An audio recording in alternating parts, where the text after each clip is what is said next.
नमस्कार मित्रों, मेरा नाम है आदित्य। आप देख रहे हैं advocate Aditya YouTube channel. Matrimonial मामलों में जो सबसे ज्यादा मुकदमा होता है वो हिंदू विवाह अधिनियम की धारा 9 के अंतर्गत जो दाम्पत्य अधिकारों की पुनर्स्थापना के लिए मुकदमा होता है, यानी हिंदू मैरिज एक्ट सेक्शन 9, जिसे रेस्टिट्यूशन ऑफ कंजुगल राइट्स भी बोला जाता है, इसी का मुकदमा होता है। और जो सेक्शन 9 का मुकदमा लगाया जाता है वो सबसे ज्यादा पति के द्वारा अपनी पत्नी के ऊपर लगाया जाता है। अब जो सेक्शन 9 की डिग्री होती है उसका सबसे बड़ा फायदा जो मिलता है वो पति पक्ष को ही मिल सकता है, क्योंकि जो पति है अगर सेक्शन 9 की डिग्री प्राप्त कर लेता है तो उसे सेक्शन 9 की डिग्री के आधार पर डिवोर्स भी मिल सकता है।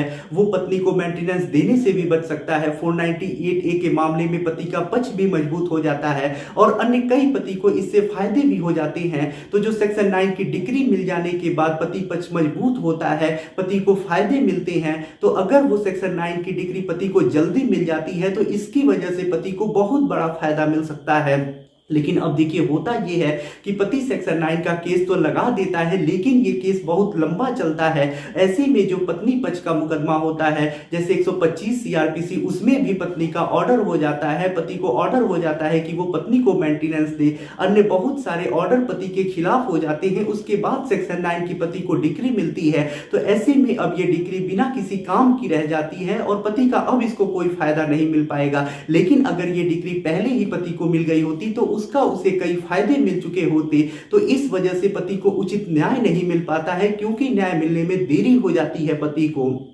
लेकिन अगर पति को सेक्शन 9 की डिग्री पहले ही मिल जा रही है तो उसे कई फायदे हो सकते हैं। तो आज मैं पतियों के लिए एक ऐसे प्रोविजन को लेके आया हूं जिस प्रोविजन के तहत जो पति है वो सेक्शन 9 की डिग्री जल्दी से जल्दी प्राप्त कर सकता है और पत्नी के द्वारा लगाए गए मुकदमों में उस डिग्री का यूज करके अपना पक्ष मजबूत कर सकता है और फायदा ले सकता है। तो आज मैं आपको एक ऐसे प्रोविजन के बारे में बताऊंगा जिससे पति को त्वरित न्याय मिल सकता है, सेक्शन 9 की डिग्री जल्दी मिल सकती है और डिग्री के जरिए पति कई फायदे ले सकता है। तो ये जो कानून बताऊंगा वो पतियों के लिए बहुत ज्यादा इंपॉर्टेंट है। तो ध्यान से चीजों को समझिएगा, बारीकी से समझिएगा। तो चलिए वीडियो को शुरू करते हैं। ओली बोर्ड लाया है टॉपर स्टॉक, जिसमें अनीश गुप्ता, जिनका क्लैट एग्जाम 2021 में ऑल इंडिया रैंकिंग 17 रह चुका है, वो लाइव आएंगे 27 अप्रैल 2022 को शाम 6 बजे ओली बोर्ड के यूट्यूब चैनल पे अनीश गुप्ता लाइव आएंगे और आपको टिप्स देंगे कि किस प्रकार से आपको क्लैट एग्जाम की तैयारी करनी है जिससे कि आप क्लैट एग्जाम को क्रैक कर सके। तो 27 अप्रैल शाम 6 बजे ओली बोर्ड के यूट्यूब चैनल पे अनीश गुप्ता के लाइव को जरूर आप ज्वाइन करें। तो अगर आप क्लैट एग्जाम की तैयारी कर रहे हैं और आप सबसे इंडिया का बेस्ट प्लेटफॉर्म खोज रहे हैं तैयारी के लिए, तो वो प्लेटफॉर्म है ओली बोर्ड। अब आप ओली बोर्ड पे फ्री में टेस्ट भी दे सकते हैं, क्लैट एग्जाम के लिए मॉक टेस्ट भी दे सकते हैं। अगर आप ये मॉक टेस्ट देना चाहते हैं तो डिस्क्रिप्शन में आपको लिंक मिलेगा, वहां से क्लिक करके आप ओली बोर्ड की वेबसाइट पे पहुंच जाएंगे, जहां से आपको सबसे पहले लॉगिन करना होता है। आप गूगल से लॉगिन कर सकते हैं या फिर अपना email ID, mobile number, password डाल के स्टार्ट मॉक टेस्ट पे क्लिक करके टेस्ट को स्टार्ट कर सकते हैं। जब आप यहाँ पे ये साइन अप फॉर्म भर देते हैं, लॉगिन हो जाते हैं, उसके बाद आपको यहाँ पे टेक टेस्ट पे क्लिक करना है। आपका टेस्ट स्टार्ट हो जाएगा और आपके सामने क्वेश्चंस आने लगेंगे और आपको उनका आंसर देना है। जब आप 150 जो क्वेश्चन आएंगे उनका जवाब दे देंगे, उसके बाद आपको सबमिट करना है।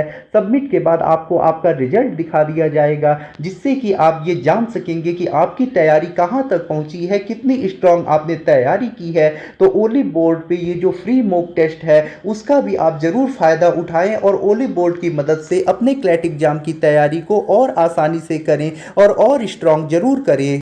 तो देखिए, पति जब सेक्शन 9 का केस लगाता है तो ऐसा नहीं है पति के केस लगाने के तुरंत ही बाद उसे डिग्री मिल सकती है। ये मुकदमा जो पति लगाता है वो काफी लंबा चलता है। इस मुकदमे में काफी प्रक्रियाएं होती हैं। वो प्रक्रियाएं जब पूर्ण होती है उसके बाद कोर्ट जो होता है वो अपना ऑर्डर सुनाता है। तो ऐसे में कई साल लग सकते हैं इस मुकदमे को फाइनल होने में। ऐसे में अगर पति सेक्शन 9 का केस किया है और उधर से पत्नी 125 सीआरपीसी की है तो पत्नी का 125 सीआरपीसी में पहले ऑर्डर हो जाता है कि जो जो पति है वो पत्नी को मेंटेनेंस दे, उसके बाद पति को सेक्शन 9 की डिग्री मिलती है। तो ऐसे में अब डिग्री मिल जाने के बाद भी ये डिग्री जो है वो उतनी काम की नहीं रह जाती है, वो 125 सीआरपीसी में अब लगा के फायदा नहीं ले सकता है। लेकिन ये डिग्री अगर पति को पहले मिल गई होती, सेक्शन 9 का केस पहले ही पति जीत गया होता, पत्नी के 125 सीआरपीसी के ऑर्डर आने के पहले ही अगर पति सेक्शन 9 जीत गया होता, तो ऐसे में ये जो सेक्शन 9 की डिग्री है उसे 125 में पति लगा देता और उसे फायदा भी मिल सकता था, वो मेंटेनेंस देने से भी बच सकता था।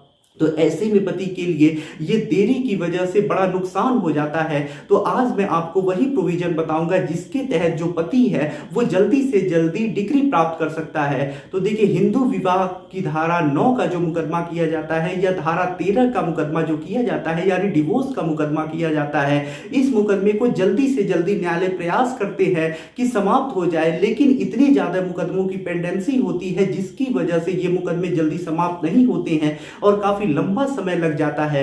लेकिन हिंदू विवाह अधिनियम में ही एक ऐसा प्रोविजन है जो ये कहता है कि ये जो हिंदू विवाह अधिनियम के अंतर्गत मुकदमे लगाए जाते हैं उन्हें न्यायालय ये प्रयास करे कि नोटिस का तामील होने के 6 महीने के अंदर ही समाप्त कर दे।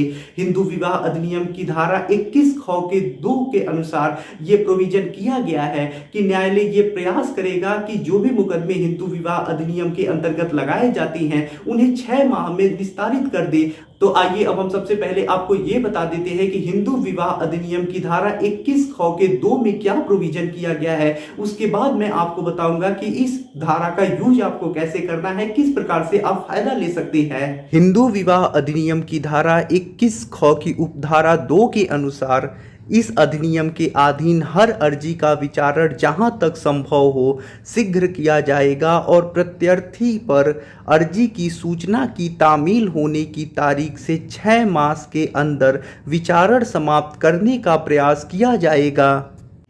तो देखिए, ये जो धारा है हिंदू विवाह अधिनियम की धारा 21 ख की उपधारा 2, इसमें यही प्रोविजन है कि नोटिस तामील होने के 6 माह के अंदर जो न्यायालय है वो मुकदमे को समाप्त करने का यानी निस्तारित करने का प्रयास करेगा। लेकिन अगर आप चाहते हैं कि जो न्यायालय है अपने इस पावर का यूज करे, तो इसके लिए न्यायालय में आपको एक प्रार्थना पत्र देना होता है। अगर न्यायालय उस प्रार्थना पत्र को अलाउ कर देता है, उस पर ऑर्डर कर देता है, तभी न्यायालय जो होगा वो आपके मुकदमे को 6 माह के अंदर निस्तारित करेगा। इसके लिए न्यायालय में आपको एक प्रार्थना पत्र देना होता है। अगर आप इस प्रार्थना पत्र की ड्राफ्टिंग मुझसे करवाना चाहते हैं तो मेरा व्हाट्सएप नंबर आपको दिखाई दे रहा होगा, उस पर मैसेज करके आप मुझसे ये ड्राफ्टिंग करा सकते हैं और अपने संबंधित जो मुकदमा है उसमें दे के अपने मुकदमे को जल्दी से जल्दी समाप्त करा सकते हैं। जब न्यायालय में आप ये एप्लीकेशन दे देते हैं, उसके बाद जो न्यायालय होता है वो इस पे विचार करेगा, न्यायालय ऑर्डर कर देता है, तो जो आपका मुकदमा है जल्दी से जल्दी समाप्त हो जाएगा। अगर आपका सेक्शन 9 का मुकदमा है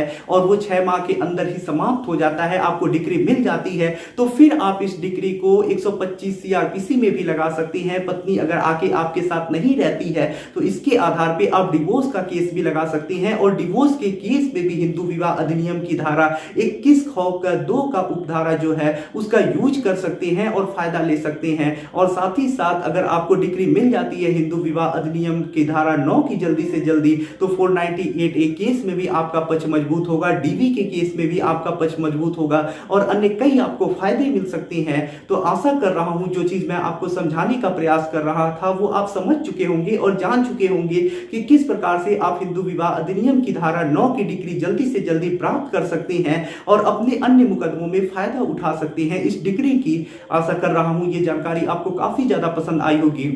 अगर आप किसी कानूनी समस्या से परेशान हैं और ऐसे में आप मुझसे फोन पे बात करके अपनी कानूनी समस्या का समाधान प्राप्त करना चाहते हैं, तो इसके लिए डिस्क्रिप्शन चेक करें, वहां बताया गया है कि आप किस प्रकार से मुझसे फोन पे बात कर सकते हैं। अगर आपको वीडियो पसंद आया हो तो वीडियो को लाइक करें, अपने दोस्तों के साथ शेयर करें और यदि आप चैनल पे नए हैं तो चैनल को सब्सक्राइब करके बेल आइकन को दबाएं। मिलते हैं नए वीडियो के साथ अगले दिन, तब तक के लिए जय हिंद, जय भारत।